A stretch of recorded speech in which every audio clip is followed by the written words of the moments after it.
চলো আজকে বানানো যাক সয়া টিক্কি মশলা। প্রথমে আমি সয়াবিনগুলোকে গরম জলে ভিজিয়ে রাখবো, তারপরে কেটে নেব ক্যাপসিকাম আর টমেটো,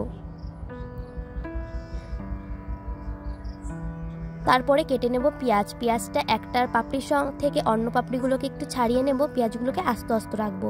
তারপরে আমি এখানে দই ফেটিয়ে নিয়েছি, দইয়ের ভেতরে দিয়ে দেব লবণ, হলুদ আর লঙ্কার গুঁড়ি, আর দিয়ে দেবো একটা ভাজা মশলা। এই ভাজা মশলার মধ্যে আছে জিরে গুঁড়ো, ধনে গুঁড়ো আর গরম মশলা গুঁড়ো, আর আছে শুকনো লঙ্কা গুঁড়ো।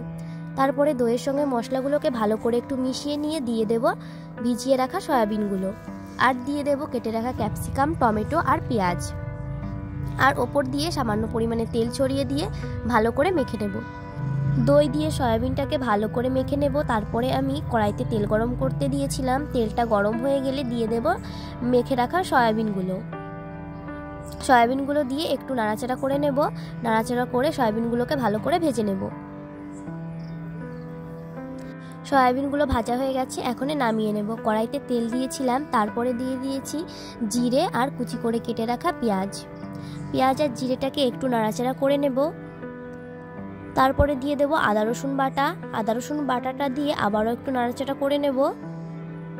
তারপরে দিয়ে দেব টমেটো পেস্ট দিয়ে এবার এই মশলাগুলোকে ভালো করে কষিয়ে নিতে হবে। একটু নাড়াচাড়া করে নেওয়ার পরে আমি দিয়ে দেব লবণ হলুদ দিয়ে আবারও নাড়াচাড়া করব। তারপরে দিয়ে দেব লঙ্কার গুঁড়ো, তারপরে ভালো করে নাড়াচাড়া করতে করতে মশলাটাকে কষিয়ে নেব। পেঁয়াজ রসুনের কাঁচা গন্ধটা চলে গেলে দিয়ে দেব জল দিয়ে একটু নাড়াচাড়া করে রেখে দেব জাল হওয়ার জন্য। যখন জাল উঠতে শুরু করে দেবে তখন দিয়ে দেব ভেজে রাখা ক্যাপসিকাম, পেঁয়াজ, টমেটো আর সয়াবিনটা, একটু 5 মিনিট মতন জাল করে নেব। তারপরে দিয়ে দেব ভেজে রাখা মশলা, এর ভেতর আছে জিরে গুঁড়ো, ধনে গুঁড়ো আর গরম মশলা গুঁড়ো আর শুকনো লঙ্কা গুঁড়ো। এবার নামিয়ে নিলেই তৈরি।